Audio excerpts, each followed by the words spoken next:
Já parou pra pensar que se a gente tá ouvindo ativamente alguma coisa, a gente só não se deu conta ainda? Tipo, sei lá, um sinal periódico de frequência extremamente baixa ou alguma coisa do tipo que a gente ainda não se ligou que, tem um padrão aqui, sabe? Sei lá, se os picos da onda se juntam a cada, sei lá, 30 anos, sabe? Uma coisa bizarra assim. Ou se a gente estiver apontando pro lado errado também, né? Tá ouvindo pra lá e tá vindo aqui de trás, alguma coisa assim, né? Eu tenho opinião pessoal de que eu acho que até hoje é a melhor evidência de vida fora da Terra. Então, toda a vida pela galáxia é um constante jogo de vou me esconder porque eu não tenho certeza de quais são as suas intenções. Exato. E quem se revelar primeiro corre o risco de ser alvo de uma civilização berserker. Então... então elas se misturam, as duas soluções. Elas se misturam nesse ponto. Uma saquei. Acaba virando a parte, digamos, as civilizações malignas da hipótese da Floresta Negra são geralmente as do Berserker. São geralmente as civilizações que querem, tipo, procurar e destruir toda a vida na galáxia. O que faz sentido em um ponto. Os recursos são escassos. Só que eles são tão grandes, tipo assim, a gente está falando de proporções tão imensas de recursos, tipo, o tamanho de uma galáxia, que a gente nunca chegou a conceber isso. E a gente provavelmente vai demorar, se um dia vai chegar nesse ponto da árvore tecnológica, de conceber tudo isso. Mas e se para uma civilização suficientemente avançada, realmente chegou a hora de pensar, que nem a gente pensa hoje, os estoques de urânio na Terra vão acabar em 40 anos, e se chegou no ponto que uma civilização pode começar a pensar, os estoques de urânio na Via Láctea vão acabar em 10 milhões de anos. Então acho melhor a gente começar a destruir tudo que use isso, sabe? Saquei. É uma possibilidade, né? E ela tem, o pessoal entender, ela tem esse nome da Floresta Negra, que é a mesma coisa quando a gente entra numa floresta, né? Você não quer, sabe? Você não sabe que bicho que tá ali escondido, né? Eu odeio a sensação, por exemplo, de estar, sei lá, vai acampar e acender uma fogueira no meio do nada, sabe? No meio do escuro. Porque assim. aí você já deu sua localização. Já deu. Tipo, acende 2 fogueiras, entendeu? E fica numa outra, sabe? Porque daí pelo menos tem enganar, 50% de chance de não ir na tua, sabe? Exatamente. Ou vai nas duas e tá todo mundo ferrado. E aí, nessa ideia da Floresta Negra, entra... Então é legal, né? Porque ela tem a ligação com o Berserker, mas ela tem a ligação com o sinal UOL, né? Tem. Porque a gente recebeu esse sinal uma vez só. Nunca mais... Por que nunca mais se repetiu? E se foi uma civilização que chacoalhou um galinho da árvore ali, né? E agora a gente botou a cabeça pra fora dos galhos, assim, e a gente tá tipo, é o próximo, sabe? A gente agora tá só esperando. Mas aí o lance da gente... Então, aí o lance da gente mandar a nossa localização, que começou com o Carl Sagan, né? Sim. Que mandou lá no disco. Filho da mãe, Carl Sagan, você. Hein? Só que o dele ainda foi benéfico, tipo, para pensar, porque não era emissão de rádio, ou emissão eletromagnética. O cara tinha que pegar o disco, né? Tipo, alguém vai ter que achar a Voyager. Ela emite sinais, mas são fracos, e são direcionados à Terra. Então, é uma dificuldade logística aí. Então, acho que ainda a gente pode fechar o olho assim e fingir que nunca aconteceu. Mas e aquela iniciativa da 2000 e alguma coisa, que a gente mandou uma mensagem para um aglomerado globular? Sim. Sabe, tu lembra a mensagem de recibo, que você disse? Não. Mais nova agora. Mais nova. Sabe quais foram as mensagens? Uma coletânea de tweets. Porque era uma mensagem promocional. Mas aí então tá tranquilo, cara. Os caras vão lá, pô, esse bando de ignorante. Não vamos lá. Deixa, eles mesmos vão se matar um dia. Então, tipo assim, a gente faz. Os caras estão brigando por One Piece, cara. Imagina pega a treta do One Piece e manda pra uma civilização. Na hora que a civilização vem, vai lá, o quê? Os caras estão brigando por One Piece, cara. A gente não precisa ir lá matar esses caras, não. De jeito nenhum, eu vou passar longe. Vai que passa pra todo mundo, sabe? Tipo, exatamente. Dele, né? Esses caras eles vão se matar. Mas então, porque aí ela junta com a do Berserker, né? Que a gente tá mandando sinal. Se o Berserker diz que todo mundo é todo mundo mal, e aí? Então, mas o Berserker não diz que é todo mundo mal, que só precisa de uma ser mal. E aí a gente começa a entrar num jogo de probabilidades. Certo. Por exemplo, se eu tô numa sala com 50 pessoas, concorda comigo que, mesmo sem conhecer ninguém, existe uma probabilidade não nula de alguém ali ter uma, tipo, umas intenções não tão boas, digamos, sabe? Por própria, sei lá, natureza humana, coisa do tipo. Então já começa, sabe, a ficar... Imagina se a gente tem 1000 civilizações na galáxia e 999 são boas, que nem a gente. Mas basta uma, né? Aquele 1%, sabe? Só aquele... É 1% vagabundo. Exatamente. Literalmente, nesse caso. Então, aí é complicado. A gente mandando, né? E a gente mandando. Eu sou contra esse negócio de mandar, cara. Ou fizesse uma enquete mundial, né? E aí? A gente manda nosso lugar ou só fica ouvindo? Porque também ficar só ouvindo também é meio chato, né?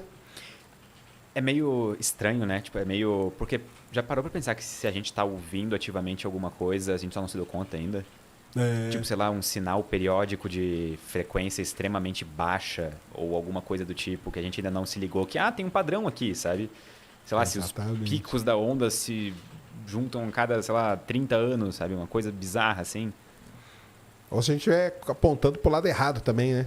Tá ouvindo pra lá e tá vindo aqui de trás, alguma coisa assim, né? Essa, pra mim, vai ser tipo assim, a maior dúvida que a gente pra sempre vai ficar. Como a gente nunca ouviu de volta o sinal WOW, o próprio design do Big Ear, daquele telescópio, era aquele design que é tipo 2 faixas simultâneas sendo visualizadas no céu, né? Porque Isso. daí que vem o nome, é o Big Ear, porque é como se fossem duas partes de duas orelhas, né? orelhas.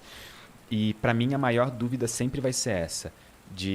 Será que o sinal foi um erro, um ruído estatístico, tipo alguma coisa que deu errado, ou sei lá, alguma origem não sintética para aquele sinal, ou até mesmo terráquea a origem, ou será que isso foi alguma coisa que realmente veio de fora e durou só aquele tempo, a gente não tem como confirmar de onde que veio?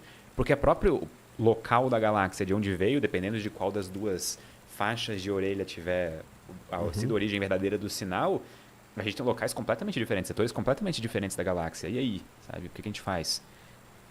Mas aí você acha que o WOW, então, foi o cara colocou ali, balançou o galho, viu que a gente registrou assim, e aí se escondeu. Por tudo que eu li para fazer o vídeo do sinal WOW, eu tenho opinião pessoal de que eu acho que até hoje é a melhor evidência de vida fora da Terra. Não acho que é uma prova, não acho que é uma mensagem que veio de alienígenas. Mas assim, se a gente tem um lugar para começar a procurar, eu acho que o sinal WOW talvez seja o melhor, até hoje. Saquei. Mas e se o cara balançou ali o galho e foi pro outro lado também? Imagina, pode ser uma tática também, né? Imagina assim, ó. A tática das duas fogueiras lá. Aí só tem que criar uma hipótese, cara, para a solução do paradoxo de Fermi, ó. A teoria das duas fogueiras. Aí, ó. Eu tenho uma ideia ainda melhor. A gente descobre vida fora da Terra, a gente vai até eles, emite um sinal e sai correndo. Sabe? Entendeu? A gente bota a cabeça para fora do galho neles e volta para a Terra correndo. Mas aí é muito arriscado, né? Tá doido. Pronto, a gente soluciona o problema, a gente vê o que acontece. Se eles morrerem dentro de 50 milhões de anos, a gente sabe que tem uma civilização maligna na galáxia, entendeu? Matemática é muito simples. Exato. Então é isso, né? Os caras se esconderam e a gente... Vamos ver, né? O que vai acontecer. Mas o paradoxo de Fermi, ele cria várias outras coisas também, né? Tem os filtros, né? O dos grandes filtros também é uma das minhas particularmente favoritas, porque eu acho que ela é uma das mais baseadas em ciência bruta, né? Sim. Que são, tipo, a ideia de que o surgimento da vida, desde o próprio surgimento da vida, a biogênese, o momento em que partículas elementares viram vida, até o momento em que a gente surge com uma civilização altamente tecnológica, existem diversas etapas no processo que funcionam como se fossem filtros mesmo, tipo, algumas passam, algumas não passam. E dependendo de onde a gente estiver no filtro, ele pode estar na nossa frente ou atrás da gente. E dependendo, toda descoberta que a gente fizer envolvendo vida fora da Terra, daqui em diante, coloca o filtro em algum lugar. Ou na nossa frente ou atrás. E nenhuma das duas é boa. Porque, por exemplo, se ele estiver atrás de nós, ele responde o paradoxo de Fermi sem querer. Ele diz que a gente está sozinho, né? Porque... Ninguém passou pelo Ninguém filtro, passou, né? Provavelmente só a gente. E se ele estiver na nossa frente, bom, talvez a gente não vai passar tão cedo, né? Porque imagina, é uma questão verdadeira. Tipo, imagina que toda civilização inteligente surge, desenvolve física quântica, cria bombas nucleares e se aniquila. Mas você sabe que isso o pessoal tem colocado na equação de Drake agora, né? Sim. Que é o fator de autodestruição. E tem que ter. Mas na original não tinha, né? Na Ele original não levou tinha longevidade só, né? Não tinha autodestruição. E aí o pessoal que começou a pensar no paradoxo de Fermi, criar essas coisas, falou, cara, mas tem aí a autodestruição. Aí os caras criam guerra e tal e se autodestrói. Eu acho que o Michael Shermer, aquele filósofo, ele tem uma das melhores estimativas numéricas de qual que é o tempo médio de duração de uma civilização. Ele pegou várias civilizações da Terra ao longo da história, porque a gente não tem nenhum motivo para achar que a gente é particularmente diferente de uma civilização romana. A gente tem tecnologia diferente, tudo mais, a expectativa de vida pode ter mudado, mas... o ser humano é a mesma coisa. Exato. E a organização de civilização continua praticamente a mesma, sabe? As estruturas por trás. E, se eu não me engano, a estimativa dele de duração era a média na Terra. Assim, o valor pode estar quebrado na minha cabeça, até se alguém quiser verificar depois aí nos comentários, eu mandar um superchat, mas era de cerca de 324 anos. Era uma coisa assim. Provavelmente o valor não está certo na minha cabeça agora, pode estar errado. Mas era uma coisa muito pequena. Se for parar para pensar na civilização moderna, a gente tá... Vamos botar o começo, sei lá, depois da Revolução Industrial. Final de 1700, começo de 1800. A gente tem mais uns 100 anos. Tu acha que a gente vai continuar sem explodir mais nenhuma bomba nuclear dentro de 100 anos? Tá aí o risco aí tá correndo. O cara tá viajando com a maleta já.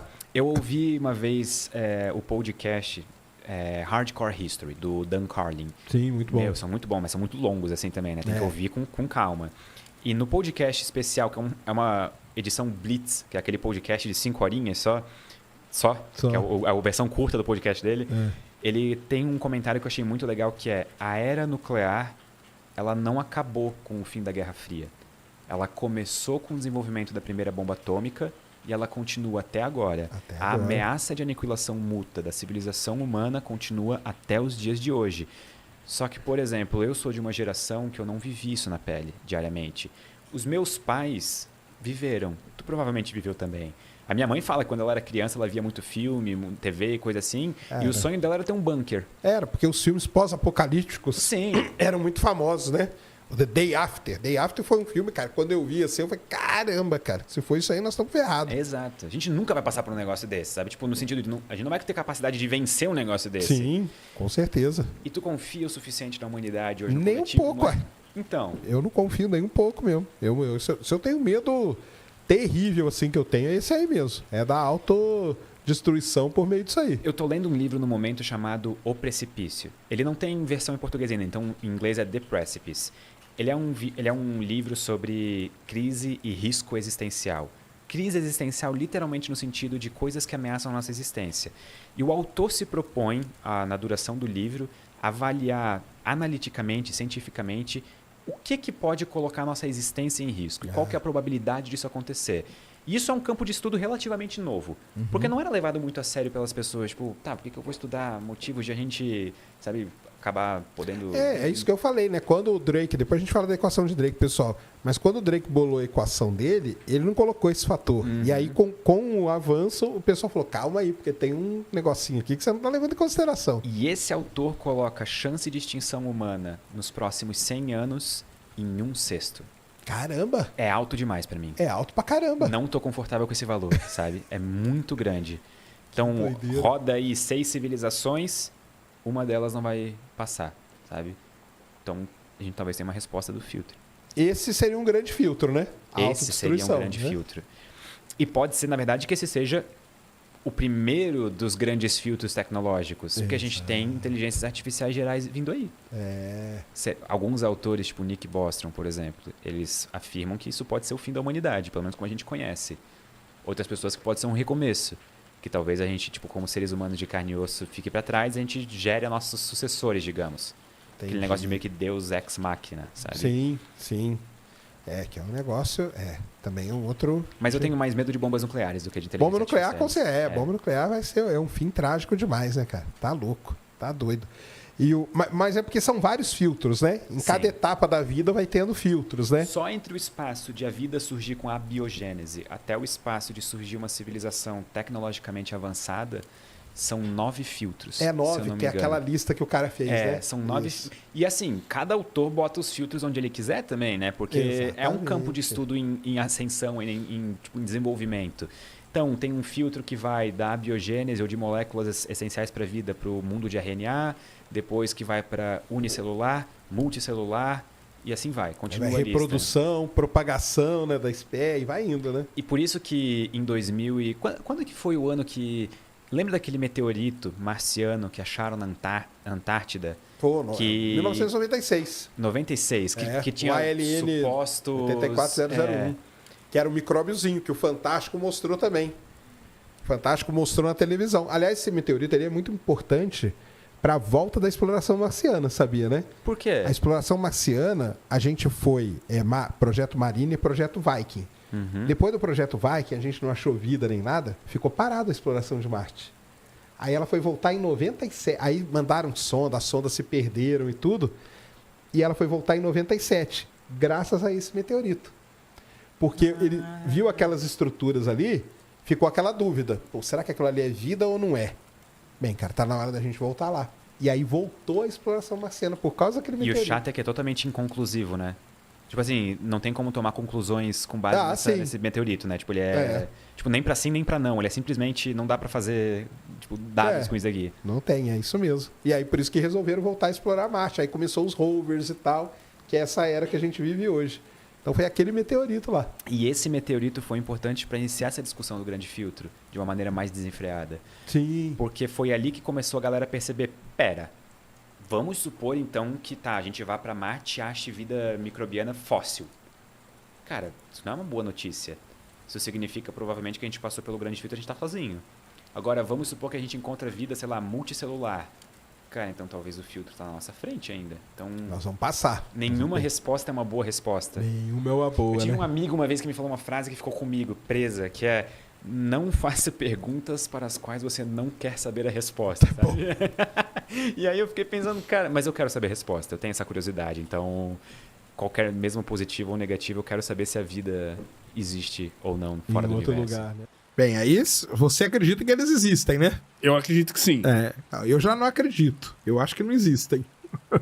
Tu não acredita? Por que tu não acredita? Cara, a vida inteligente, né? Vamos considerar a vida inteligente essa aqui nossa, aqui, que a gente conversa, pá, não sei o quê. Tá, mas um vírus, Vírus eu acho que tem. Tá. Microbiana deve ter um monte. Tá, beleza. Entendeu? Agora, uma vida assim, humanoide, igual a gente, parecido, aí eu acho que não tem, entendeu? Aí eu acho que não.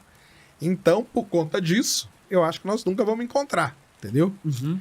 E o que se vê aí, por enquanto, são apenas luzes no céu, né, cara? E luzes... E o ET de Varginha. Não, mas daí esses inúmeros relatos têm inúmeros vieses e... Aí tem. Inúmeros vieses, todos eles são facilmente refutados, cara. Sim. Facilmente, entendeu? Agora, o que a gente vê é luz. Agora, luz no céu, cara, pode ser 1 milhão de coisas antes de ser uma nave alienígena, entendeu? Sim. Então... E sempre pode ser uma tecnologia que o governo não divulgou. Também. Já pode começar por aí, né? Pode ser tecnologia militar de vários governos, pode ser fenômenos naturais mesmo, que tem vários que a gente nem sabe que existe direito. Tipo, sei lá, se tu vê a aurora boreal, já é um bagulho já é um bizarro. negócio maluco. Mas tem tipos de descargas elétricas, raios e tal, que são diferentes, que a gente, se você ver, você vai pensar que está sendo invadido, entendeu? Uhum. E por aí vai. Então, até ser um alienígena, tem muita coisa. Mas o universo não é infinito? Cara, ele pode ser. Mas as condições para a vida se desenvolver, elas não são infinitas. Mas se o universo é infinito, não existiriam infinitas terras? Não. Por que não? Porque a Terra, um planeta parecido com a Terra, ele precisa ter uma estrela parecida com o Sol, precisa estar a uma distância igual a Terra está do Sol, não pode estar nem mais perto nem mais longe.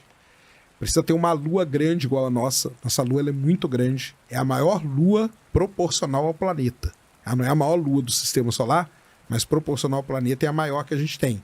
Então você tem que ter uma lua muito grande.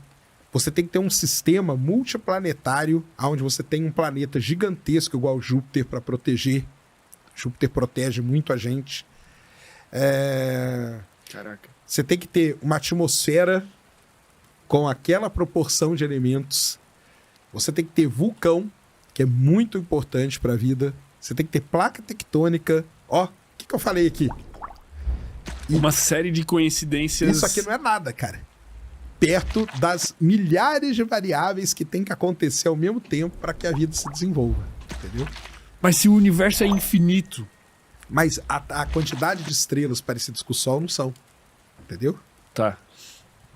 E aí, isso já não é infinito. A quantidade de planetas parecidos com a Terra, rochosos, só rochosos, vamos pensar, já é muito pequena também, talvez. E aí, que esteja numa região, que é essa região onde a Terra está, de distância do Sol, também já é muito menor ainda. E aí vai. Tu não acha isso muito perturbador? Tu se sentiria melhor se tivesse vida ou se não tivesse? Eu acho que é tudo muito... Isso aí eu não me perturba, não, cara. Tipo, tu prefere que a gente esteja sozinho? Não sei. Não sei o que eu prefiro. Cara, é porque seria talvez a maior quebra de paradigma da história da humanidade. Com certeza. Não, eu até torço às vezes para que descubram, entendeu? Tu ficaria menos triste, sei lá. Eu acho legal. Eu ficaria... Eu não acredito, porque eu não acredito, cara, nos relatos, nas naves, nas luzes. Isso aí eu não acredito, entendeu? Ah, não, porque aí nós vimos, e é uma nave alienígena. Não é, cara. Pode até ser.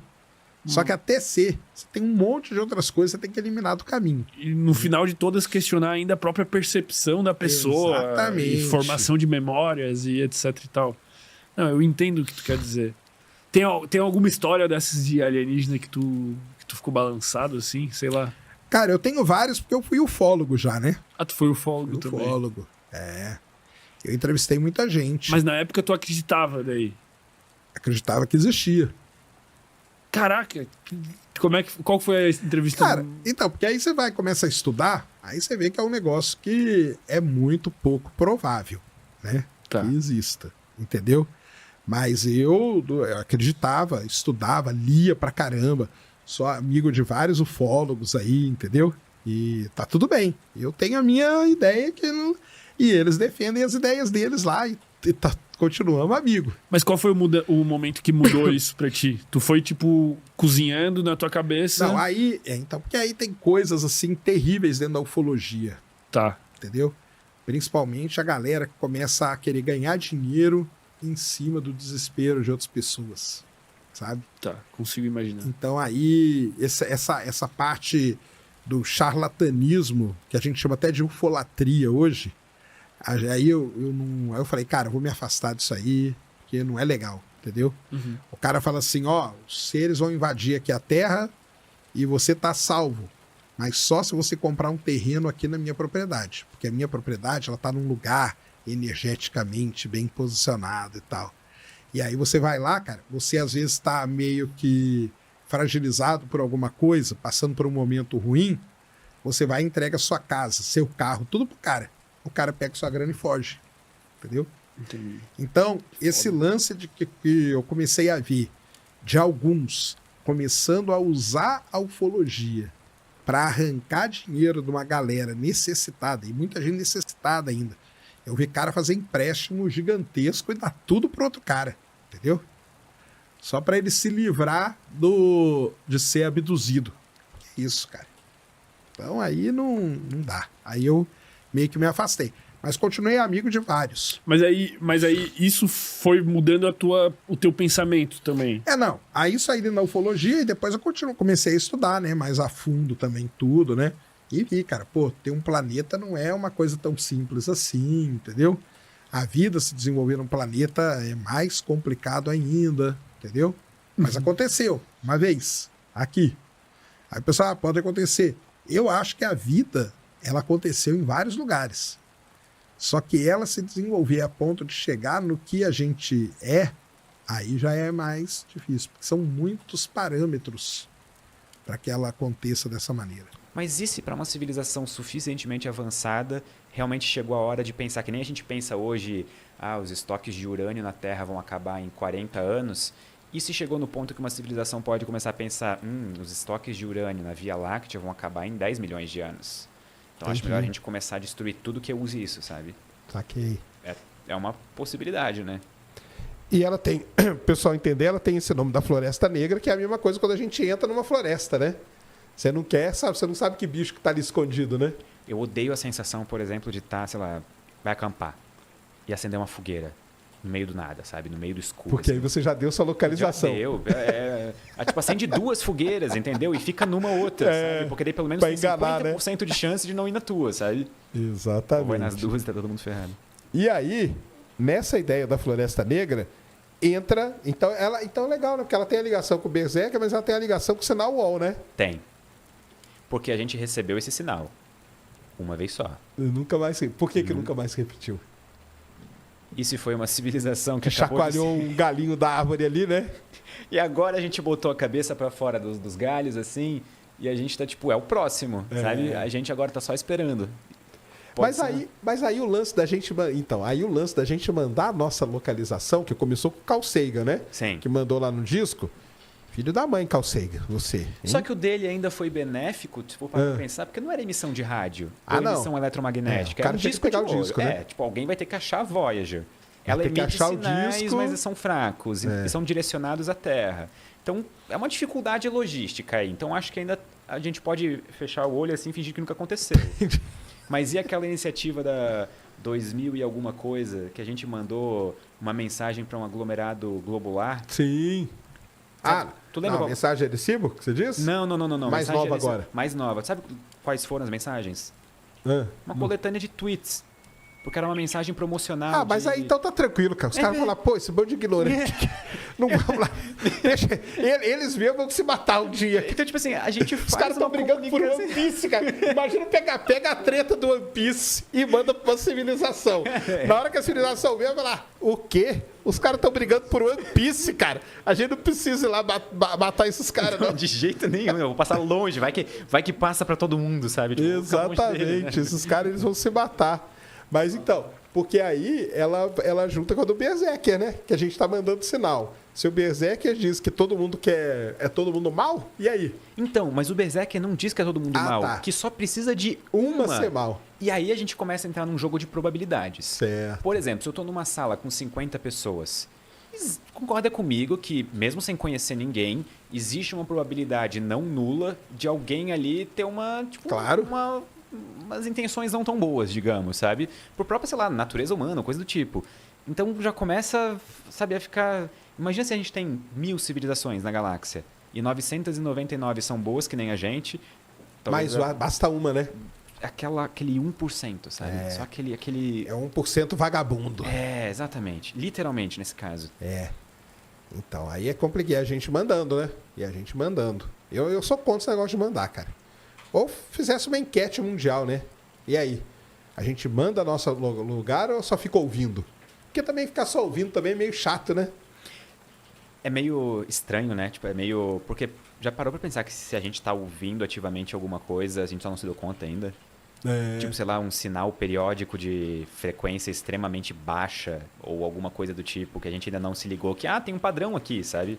Sei lá, exatamente. Se os picos da onda se juntam a cada, sei lá, 30 anos, sabe? Uma coisa bizarra, assim. Ou se a gente estiver apontando pro lado errado também, né? Tá ouvindo pra lá e tá vindo aqui de trás, alguma coisa assim, né? Essa, pra mim, vai ser a maior dúvida que a gente pra sempre vai ficar. Como a gente nunca ouviu de volta o sinal WOW, o próprio design do Big Ear, daquele telescópio, era aquele design que é tipo 2 faixas simultâneas sendo visualizadas no céu, né? Porque isso. Daí que vem o nome, é o Big Ear, porque é como se fossem duas orelhas, né? orelhas. E pra mim a maior dúvida sempre vai ser essa. Será que o sinal foi um erro, um ruído estatístico, tipo alguma coisa que deu errado, ou, sei lá, alguma origem não sintética para aquele sinal, ou até mesmo terráquea, a origem, ou será que isso foi alguma coisa que realmente veio de fora e durou só aquele tempo, a gente não tem como confirmar de onde que veio? Porque o próprio local da galáxia de onde veio, dependendo de qual das duas faixas de orelha tiver sido a origem verdadeira do sinal, a gente tem locais completamente diferentes, setores completamente diferentes da galáxia. E aí, sabe? O que a gente faz? Mas aí você acha que o WoW, então, foi o cara colocou ali, balançou o galho, viu que a gente registrou assim, e aí se escondeu. Por tudo que eu li para fazer o vídeo do sinal WoW, eu tenho opinião pessoal de que eu acho que até hoje é a melhor evidência de vida fora da Terra. Não acho que é uma prova, não acho que é uma mensagem que veio de alienígenas. Mas, assim, se a gente tem um lugar para começar a procurar, eu acho que o sinal WoW talvez seja o melhor, até hoje. Saquei. Legal, difícil pra caramba. E eu lembro que eu comecei a pesquisar sobre esse tema e eu comecei a cair em alguns caminhos sem saída. E eu comecei a ver que, existem algumas hipóteses, por exemplo, talvez foram... Um disclaimer, quando eu estava no ensino médio, em 2010, 9, 8... era ensinado como se fossem cometas. Então, eu cresci acreditando que eram cometas. E mais ou menos ali em 2016, quando eu comecei a estudar para fazer esse roteiro, ainda, assim, existia já a ideia de que não eram cometas. Tipo, ok, eles sozinhos não explicam de onde veio a água na Terra. 2016? 2016 a gente já sabia que não era cometa. Eles sozinhos não vão explicar, então já não está certo. Mas ainda na internet se pesquisava, a resposta padrão que a galera dava era cometas. Era tipo aquele negócio de... não sabemos direito o que é, bota o que a gente sabe. Bota o cometa aí, pronto. E aí o Greg, co-roteirista do canal, ele surgiu com a ideia de fazer esse vídeo. Eu falei, cara... Vamos fazer. Faz tempo agora que eu fiz aquela pesquisa. Agora talvez tenha alguma coisa nova, não sei. E aí, pior que tem. Mas é uma ideia maluca de 2018. Mas qual que é? Transferência de água através de colisão de asteroides. Não. Isso aí é porque, na verdade, tem várias. Tem até o Sol, né? Uhum. Na verdade, a ideia mais recente sobre a origem da água na Terra é da interação do vento solar. Uhum. Essa é a mais recente. Então, aí de cometa passou para asteroide. Isso é muito legal. Só que o asteroide, o problema também é que você faz a conta, ele não explica também. Uhum. Falta. Uhum. Entendeu? Então não pode ser só asteroide, não pode ser só cometa. Parece que sempre falta alguma peça, né? Falta. Aí hoje já tem as hipóteses aí híbridas, que o pessoal chama, entendeu? Que num determinado momento da vida da Terra foi colisões de um tipo específico de asteroide. Num outro momento foi uma colisão de cometas de um tipo e num outro momento o vento solar. Então, mas mesmo assim é complicado pra caramba. Esse tipo de tema eu acho que é o que mais me fascina. Porque ele mostra que a ciência é um processo que acontece em tempo real. É isso aí. E eu acho que essa é a principal mensagem que eu gostaria de deixar as pessoas que assistem os meus vídeos pensando, sabe? Sempre que a gente vê um conteúdo que parece estabelecido, tipo um vídeo sobre o gato de Schrödinger, que já está, sei lá, 40 anos no ar, digamos, o conceito... Aquilo não foi estabelecido... Não era sempre na história da humanidade que aquilo era um conceito estabelecido. A gente teve que chegar naquilo em algum momento. E a gente chegou naquilo por um caminho muito tortuoso. Muitos mais erros foram feitos do que acertos. E eu gostaria sempre que as pessoas entendessem essa parte dos erros. Elas são importantes para a gente construir conhecimento e agregar conhecimento como humanidade. Eu faço os meus lá, o pessoal fala assim, pô, caramba, cara, mas eu vejo seus vídeos, eu chego à conclusão que ninguém sabe nada. Bom, é isso aí mesmo. Essa é a conclusão. Meu ponto. É exatamente essa conclusão, ninguém sabe nada. Igual essa semana saiu um artigo mostrando que a Lua é 40 milhões de anos mais velha do que se pensava, entendeu? Uhum. E eu falo, caramba, cara, mas só agora que os caras foram descobrir isso, não pode ser. Então, isso aí é uma dificuldade de pôr na cabeça das pessoas esse processo da ciência, cara. Sim. Isso é muito difícil. O cara acha que vai lá, faz o negócio, chegou aqui, mediu, acabou, cara, tá tudo resolvido. E não é, né? E não é assim, né? A galera demora, eu acho, para entender esse caráter mutável das informações científicas. Exato. De que nenhuma informação é final. Tudo está sujeito a revisão a qualquer momento. E para algumas pessoas isso é meio desesperador. Porque, sei lá, eu acho que é da natureza humana as pessoas gostarem de respostas bem estabelecidas, sabe? Tipo, ou é ou não é, não tem meio termo. Só que a ciência não funciona assim. Então fica essa situação meio frustrante e deixa as pessoas meio aflitas.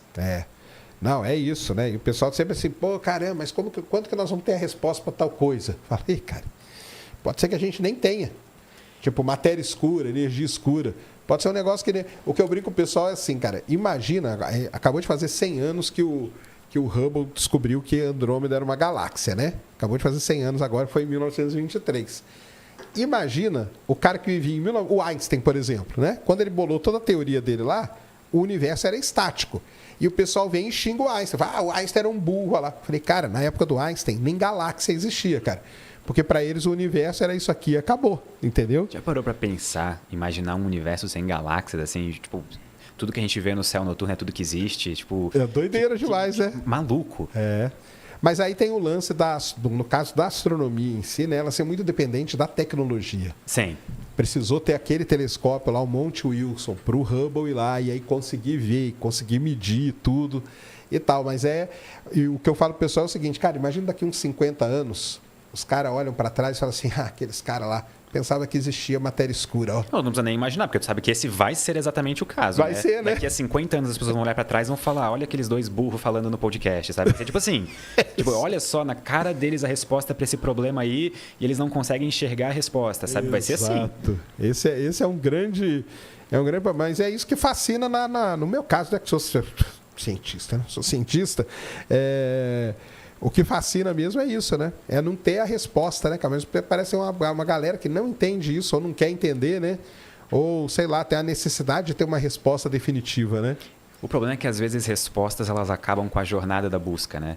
E às vezes deixar mais perguntas, sabe, deixa aquele calor interno, assim, aquele fogo interno pra gente continuar buscando alguma coisa nova. Foi legal agora que chegou as amostras lá do asteroide, né, do Bennu, e lá na conferência da NASA alguém lá perguntou assim, mas o que vocês esperam que ele responda e tal? Aí o cara...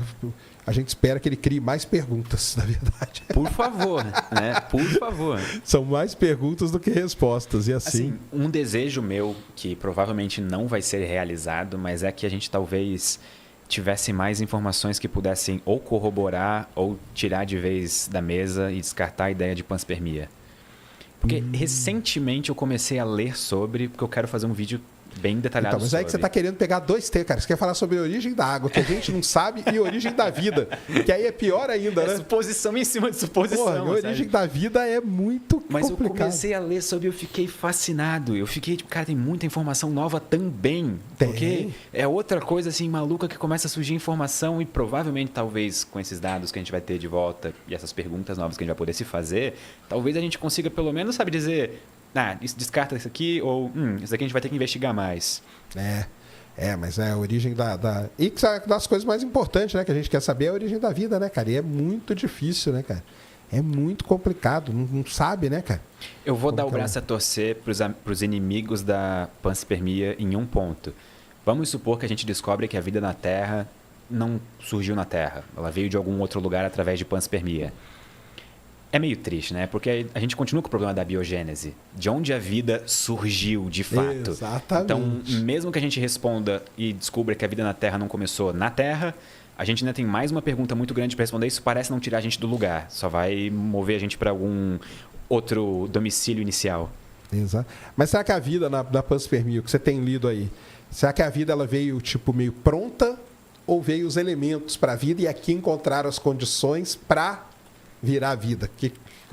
Até onde eu li agora, a hipótese mais favorável, que parece ser melhor corroborada, é a dos elementos blocos de construção. Beleza. Nucleotídeos, talvez algumas pré-moléculas que poderiam virar RNA. Moléculas prebióticas, né? Alguma coisa assim. Só que a parte de transporte de vida em si ainda é bem assim, a zona cinza que... parece ser a parte mais difícil de toda a ideia, sabe? Exatamente. Qual a visão de vocês sobre isso? Eu sei que o Sérgio, em vários episódios eu já vi ele falando, olha, eu acho que não existe, pelo menos não tem evidência até agora, mas tem aquela famosa frase do Sagan, que eu gosto muito, de que a ausência de evidência não é evidência de ausência. Aí uma vez eu vi uma analogia que eu achei também muito elegante na hora de explicar isso. Era um cara falando, vamos supor que eu vou numa praia com meu filho, eu pego um balde d'água e ele fala, pai, tem vida no mar? Eu pego esse balde, encho de água ali na beirinha e falo, tem vida aqui dentro? Ele olha assim e fala, não, então não tem vida no mar. Que é quase o que a gente faz por não ver vida aqui em volta.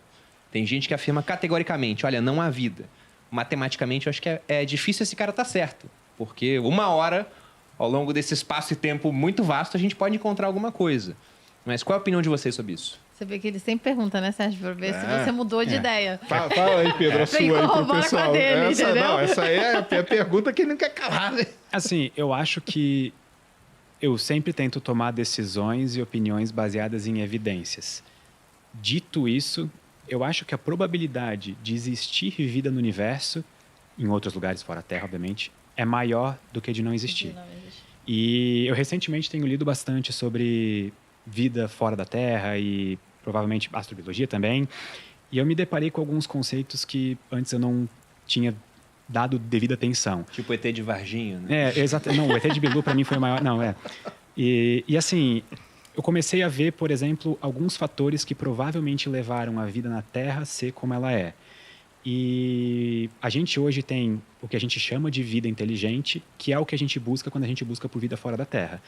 Só que, muito provavelmente, a maior parte da vida que a gente poderia encontrar fora da Terra não seria que nem a gente vida complexa. Ela seria, por exemplo, vida bacteriana, que inclusive foi a forma de vida dominante e exclusiva praticamente do planeta Terra por alguns bilhões de anos. Então, eu não vejo motivos para a gente olhar para o resto do universo e falar, não existe vida nem bacteriana nesses lugares. Porque a probabilidade de existir é muito maior do que de não existir. Sempre que a gente olha, tipo, todos os lugares absurdos em que bactérias vivem, tipo, ventosas no fundo do mar, ou lugares extremamente ácidos, do lado de vulcão. Ou ácido, ou muito básico. Mas aí bactéria, eu acho que tem aqui até que no Sistema Solar. Concordo, totalmente. Provavelmente, talvez na Lua, Europa, ou talvez, quem sabe, na atmosfera de Vênus. Mas nunca encontraram nada? Eu achei que já tinha encontrado, encontraram micro-organismos. Teve uma época, aquela controvérsia da fosfina em Vênus, que acho que até o Sérgio depois pode falar mais. Mas a gente nunca encontrou nenhuma evidência forte de vida fora da Terra. Eu tenho, particularmente, gostaria muito de que quando a gente fizesse a primeira missão tripulada para Marte, a gente encontrasse vida bacteriana, provavelmente enterrada no solo ou perto de alguma geleira ou coisa do tipo. Mas essa pergunta de vida fora da Terra, eu acho que a gente pode dividir em duas a resposta. Vida inteligente, como a nossa, vida complexa, aí eu acho um pouco talvez mais difícil, já vou dizer o motivo. E vida simples, tipo bactérias, que essa eu acho que a chance é quase 100% para algum lugar do universo. Eu estou lendo um livro atualmente, e está sendo até uma leitura bem mais demorada do que eu gostaria, porque é um tema que eu não tenho eu nunca me interessei muito, que é biologia, por incrível que pareça. E aí o livro fala sobre mitocôndrias. O tema mais aleatório possível. É um livro do Nick Lane, inclusive, o nome dele é Power, Sex, Suicide, que fala sobre mitocôndrias e como elas estão envolvidas nas mais diversas funções do corpo humano. E no começo do livro ele fala sobre como provavelmente a mitocôndria foi a responsável pela vida na Terra poder ser complexa. Porque é quase como se existisse um abismo entre a vida antes de mitocôndrias terem surgido e vida depois de mitocôndrias terem surgido. Porque a mitocôndria ela é como se fosse a central de energia de uma célula, de um organismo vivo. E por causa disso, ela permitiu que células se organizassem em grupos de células e formassem corpos mais complexos, que é o que a gente tem hoje. Só que o surgimento da mitocôndria provavelmente foi uma situação muito específica em que, eu não sou biólogo, então provavelmente se eu estiver errado, por favor, alguém me corrija, mas de acordo com o livro até onde eu estou lendo... Com certeza eles vão corrigir. Por favor, eu sempre gosto de ser... Inclusive não biólogo. Perfeito. Principalmente. Eu acho que a melhor coisa de fazer conteúdo para a internet é que a gente sempre aprende muito também conforme faz o conteúdo, então isso é brilhante. Mas as mitocôndrias provavelmente surgiram por endossimbiose. Elas foram em algum momento absorvidas por células e começaram por algum motivo, ao invés de serem, digeridas, funcionar junto com a célula. E a chance de isso acontecer em outros planetas é muito difícil. Por quê? Porque isso é uma coisa tão específica que só aconteceu, até onde a gente sabe, uma vez na história da vida na Terra. A vida complexa na Terra só surgiu uma vez. A gente não conhece nenhuma outra vez, a gente não viu isso acontecendo nenhuma outra vez. E provável, e hoje em dia, se eu não me engano, todas as células eucariontes, elas têm ou já tiveram mitocôndrias no passado. A gente não conhece as que não têm. Então, provavelmente, isso é um dos fatores que faz a gente não ver vida complexa e inteligente em outros planetas, mas que provavelmente a gente vai conseguir encontrar vida muito mais simples. Mas que seria legal ter uma civilização galáctica, tipo uma de Star Trek, assim, sabe? Legal. Acho que depende muito desse legal. Se elas não vierem atrás da gente. O bom é que se não for legal, não vai ser legal só uma vez. Vai ser rápido, eu acho. Mas a minha opinião não mudou, não. A minha opinião é mais ou menos essa aí do Pedro, entendeu? Vida simples. Aqui no Sistema Solar deve estar cheio. Nuvens de Júpiter, nuvens de Vênus, os oceanos de Encélado e Europa. A própria biomassa da Terra é maior parte bactéria do que biomassa de outras coisas, né? Exatamente. Próprio Marte, acho que hoje vai ser difícil ter vida em Marte, mas acho que já teve e deve ter resquícios lá que hoje Perseverance está lá procurando justamente isso, um tipo de rocha específico. Agora, vida inteligente, evoluída, tal como você queira capacidade dizer, técnica. Aí eu já acho que não.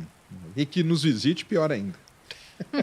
Eu gosto muito do Asimov, né? Sou leitor da Fundação, por exemplo. Sim. E ele é um autor de ficção científica que ele tinha uma opinião similar à de vocês. Porque quando ele escreve lá a Fundação, que é o Império Galáctico, entrando em declínio, inspirado no Declínio e Queda do Império Romano, que ele deu do Eduardo Gibbon, só tem humanos na galáxia. Não tem outras formas de vida. Então ele imagina um futuro muito distante, com trilhões de humanos, onde inclusive há um novo tipo de ciência, né? Você consegue calcular o destino do mundo através de estatística. Como é que ele chama mesmo essa ciência? É história... Não, como é que é? Psicohistória. Psicohistória, Ele isso. chama de psicohistória, porque o comportamento de um homem é imprevisível. Agora, o comportamento de uma massa muito grande de homens é mais previsível. Tanto ser humano que você consegue... Tanto ser humano que você consegue. Baixou o juro, eles vão consumir. Aumentou o juro, não vão consumir. Tal é o destino. Então, ele calcula o destino do mundo.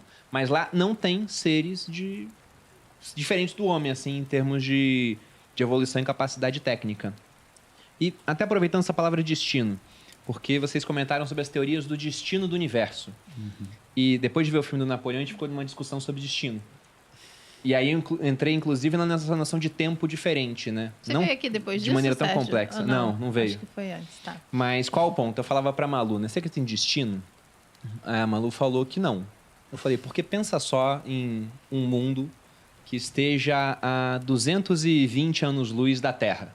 Então, está chegando nesse mundo o ano de 1804. Eles estão vendo a coroação de Napoleão. Exatamente. E tem gente lá olhando para isso e pensando, e aí, o que vai acontecer com o Napoleão? E o Napoleão também sendo coroado, não sabia o que iria acontecer, mas a gente sabe. Sim. Que ele estava a alguns anos do fim, digamos assim, né? Porque em 1814 ele foi deposto, tentou voltar e não deu certo. Então a gente sabe a história toda dele. O destino do Napoleão é inescapável. Não havia o que fazer de diferente. Ele ia cumprir aquela sina e aquilo vai chegar naquele outro planeta. E vocês falavam de destino no universo, ou seja, é um certo destino inescapável. Lógico que para pessoas isso é muito diferente, mas vocês têm essa noção de destino também? Vocês acreditam nisso?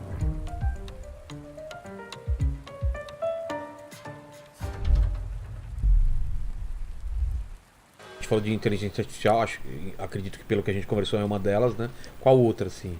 É de se vida fora da Terra. É isso que eu ia falar. É vida fora da Terra. Não é? Assim, sabe aquele tipo de questão que parece que tu sente a resposta? Tu sabe, assim, tipo, eu sei que deve existir vida fora da Terra em algum lugar do nosso universo. Probabilisticamente? Uma questão estatística, sabe? É impossível não ter, né? Para parâmetros humanos, o universo observável é quase infinito. E mesmo uma probabilidade muito pequena multiplicada por infinito, que é uma coisa muito grande. Então, pra mim, é só uma questão de, tipo, com certeza existe. Agora, se a gente um dia vai fazer contato, é ou outros 500. Vão fazer contato, isso é outro 500. Quase que eu derrubo isso, né? É outros 500. Mas eu tô estudando recentemente para fazer um vídeo sobre o sinal WOW. Tá. Já ouviu isso falar? Já. O sinal WOW, para quem não sabe, foi um sinal de rádio que a gente recebeu num telescópio em Ohio. É Big Ear, o nome do telescópio. E, na verdade, diferente das cenas de Hollywood, que tem alguém esperando para fazer aquele momento de descoberta do tipo, oh meu Deus, um sinal... Será que são os não malditos alienígenas? Não tinha ninguém na sala. Ninguém. Porque era 10h15 da noite. Tá. Então, alguns dias depois, um astrônomo responsável lá pelo projeto, ele estava analisando os sinais recebidos e tudo mais, e a gente recebeu um sinal de 72 segundos. E por causa Por que ele era diferente? Aí que tá. Vem comigo para 1959. Viagem no tempo. O ano em que foi lançado um artigo por 2 físicos da Universidade de Cornell, se eu não me engano, que eles estavam... só para contexto, nessa época, foram assim as primeiras vezes que a gente começou a seriamente buscar por vida fora da Terra. E eu digo seriamente através de institutos sérios, tipo o SETI, que é tipo... É o Search for Extraterrestrial Intelligence.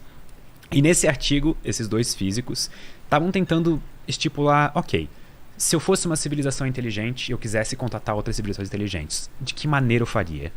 E eles passaram por várias ideias, várias coisas. Talvez eles usassem raios gama, que são extremamente energéticos e chamariam atenção, mas eles descartam essa hipótese porque precisaria de muita energia na fonte para emitir esses raios. Não seria, tipo, prático, não seria eficiente. E aí eles chegaram à conclusão de que existe meio que uma faixa do espectro eletromagnético que é perfeita para mandar sinal no espaço, que é a faixa da linha do hidrogênio, que é 1420,4 MHz. E por que ela é tão boa? Porque ela não é barrada pela poeira que tem no meio interestelar. Ela atravessa. Ela atravessa. É como se o universo fosse meio que transparente para essa frequência de onda eletromagnética. Chuta qual foi a frequência recebida no sinal WOW. Foi nessa frequência? 1400. Lembra que a da água é 1420,4. Tá. 1420,4556. É muito próximo da frequência que a gente esperava receber se um dia recebesse comunicação vinda de outra civilização. Outro motivo pelo qual essa linha é especialmente interessante é porque qualquer civilização minimamente tecnológica conhece ela. Assim, foi uma das primeiras fontes que a gente descobriu, provavelmente, de ondas eletromagnéticas. Ela é emitida pelo átomo de hidrogênio no estado neutro. Sim. Então não é nada muito tecnológico ou difícil. É tipo, literalmente o elemento mais abundante do universo. Então tá ali, qualquer civilização minimamente inteligente conheceria. E a gente recebeu uma comunicação com uma frequência tão próxima, que até hoje o sinal WOW provavelmente é o melhor candidato que a gente tem de comunicação extraterrestre. Mas aí vem a pergunta, por que não mandar um oi melhor? Uma mensagem maior, ou uma coisa mais palpável, uma coisa que a gente não tivesse dúvida? Por que ele mandaria isso e não um sinal de rádio na língua deles, por exemplo? Se eu falasse com formigas, elas não me respondessem. Será que elas não iam estar se perguntando a mesma coisa? Pô, por que ele não fala na língua dele? Entendi. Talvez usar o método mais comum e mais fácil seja a maneira mais fácil de mostrar... o primeiro contato. De mostrar que tu tá ali. Entendi. Porque em vez de tentar, por exemplo, vamos supor que existam só 3 civilizações inteligentes na Via Láctea. Por que eu vou tentar todas as minhas chances, toda a minha sorte usando uma coisa muito, tipo, pensada, muito diferenciada, se na verdade eu posso tentar a coisa mais comum e mais fácil de trafegar pelo universo, que é a linha do hidrogênio. E nunca mais? E nunca mais. Nunca mais? Nunca mais. E não foram falta de tentativas. Mas ele estava apontado pro lugar certo na hora certa? Então, esse telescópio, ele ficava fixo. A única coisa que podia ser regulada dele era a altura até o horizonte. Tá. Então ele estava ali escaneando o céu e o próprio movimento da Terra que fazia ele varrer o céu. E quando ele passou mais ou menos por uma região próximo da constelação de Sagitário, foi quando ele recebeu... Por causa do design era como se fosse Big Ear, em inglês é grande orelha. Sim. E é como se fossem 2 detectores assim. Tá. Então é como se ele varresse 2 áreas do céu ao mesmo tempo, só que essas áreas não são a mesma. Elas não têm um encontro uma da outra. E tem uma lacuna entre elas. Tem uma lacuna entre elas. O sinal foi ouvido 72 segundos, que é exatamente a janela de tempo que a varredura acontece. Ah, não é que eles mandaram por 72 não, segundos. é 72 pegou segundos. Porque passou lá. Só que não pegou na outra. Por que não? Pegou em uma só. Que parou? É. E nunca mais. Cara. Isso é muito bizarro. Se você que foi o ET que mandou aí, tá assistindo esse programa, manda um superchat pra gente, né? Falando... Isso. Qual foi a mensagem? Qual foi a mensagem? Se não, você assistiu o Contato ou leu o livro muito Contato, bom. Né? Que lá, como que é o lance? Eles mandam... Cara, é assustador, né? Então, a ideia que eles usam de comunicação no Contato, bem do Carl Sagan, inclusive, e a ideia que eles usam de comunicação é justamente essa tua ideia, de mandar alguma coisa mais. Por exemplo, eles começaram a bipar os números primos, e aí, acho que números irracionais, coisa do tipo. Tanto é que uma das alternativas que a gente imaginaria também de frequências pra gente procurar pelo universo seria alguma frequência de algum número irracional vezes 1420,4. Tipo, pi vezes 1420,4. E a razão esperta disso é que esse número irracional, ele não existe nenhuma frequência natural conhecida que faria essa frequência. Que nenhum fenômeno natural que geraria essa frequência. Então isso deixaria mais óbvio ainda que foi de uma geração artificial. E eu acho essa história do sinal WOW fascinante, porque até hoje é a nossa melhor provável comunicação extraterrestre. É engraçado, eu achei que já tinha sido descartada como não sendo extraterrestre o sinal WOW. Não. Existem várias... Assim, só para deixar bem claro para todo mundo que está assistindo também.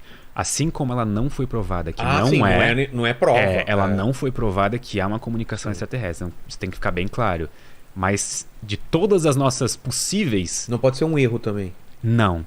Tá descartado já. O erro está descartado e, inclusive, uma das coisas que descarta o erro é que depois foram feitos cálculos, o físico que cuidava daquilo, ele conseguiu calcular, tipo assim, até tipo efeito Doppler da fonte que enviou, coisa do tipo. Sim. E outra coisa que evita erros é que a linha do hidrogênio de 1420,4 MHz é tão importante para a radioastronomia que ela é uma das frequências protegidas na Terra. Ninguém pode transmitir, ou as coisas são reguladas para não transmitir nessa frequência. Então isso deixa tudo ainda mais, tipo assim, fontes terrenas não... Até chegar a cogitar se por um acaso não foi algum satélite que resbalou ali de um jeito específico. Só que a chance disso acontecer daquele jeito específico, naquela hora específica, é tão baixa, sabe? Que é mais fácil, tipo, é mais provável vir de uma de uma civilização extraterrestre do que, por exemplo, de um satélite. E hoje em dia tem antena pra caramba apontada pra todo lado e nunca mais? Mais de 50 observações subsequentes foram feitas e nunca mais foram ouvidos. E eu lembro que lá no livro, eu li o livro e depois vi o filme, né?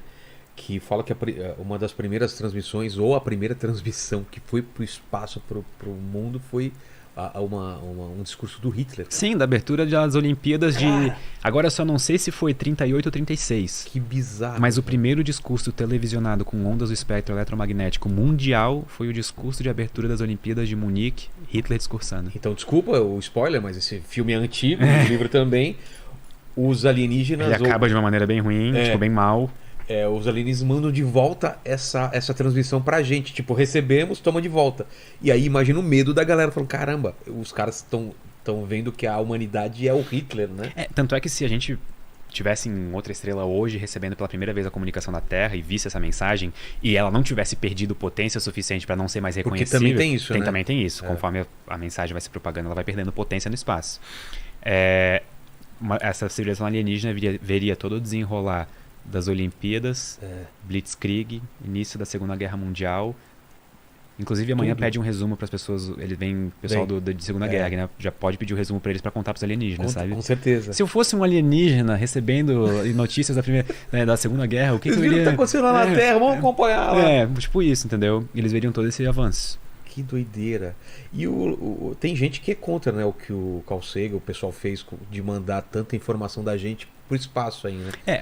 Teve... Tá por aí ainda, né? Sim, teve tanto a mensagem de Arecibo, que foi uma mensagem com ondas de rádio enviada pelo telescópio de Arecibo. O que a gente mandou? Uma saudação? Eu tenho uma camiseta disso. Ela é como se fosse... Como é que eu vou te explicar? Tipo, imagina um grid. Tá. Um grid de vários quadradinhos. Tá. E cada bit vai mandando alguma informação específica. Tem os números de 1 a 10 em binário, tem a forma da dupla hélice, tem meio que um desenho de como seria um ser humano, tem, se eu não me engano, um átomo de hidrogênio. Então tem vários desses elementos para tentar identificar uma origem de um sinal não...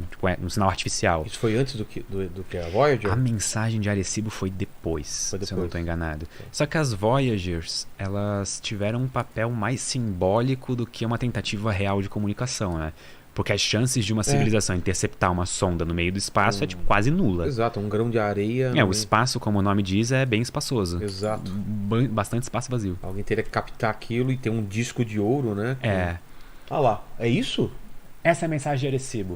Nossa, ali em cima, se eu não estou enganado, são os números de 1 a 10. A segunda coluna, não lembro de cabeça o que é. Ali aquela parte em que tem Tem o verde e depois o branquinho. Essa parte branca com azul é a dupla hélice do DNA. Tá. O ser humano, né? A proporção Óbvio, do ser humano. A parte de baixo roxa é um diagrama com os diâmetros precisos do telescópio do radiotelescópio de Arecibo, de onde a mensagem foi enviada. E em cima da parte roxa, aqueles pontilhadinhos com um quadrado grandão na direita, é o sistema solar. O Sol é o quadradão? O Sol é o quadradão. E a proporção... Terra é mais ou menos... Tá vendo que ela tá deslocada? Por quê? Porque ali é a Terra, de onde veio a mensagem. E por que ela tá deslocada? Pra mostrar que é a Terra? Veio daqui, sabe? Tá. Pra deixar em evidência. Entendi. Ela foi pensada, essa mensagem, justamente para ser entendida. Por uma pessoa que não faz ideia. Vamos supor que a gente recebesse uma mensagem semelhante de outra civilização. A gente provavelmente ia olhar para essa mensagem... E começar a pensar algo do tipo, sabe? O que é aqueles primeiros?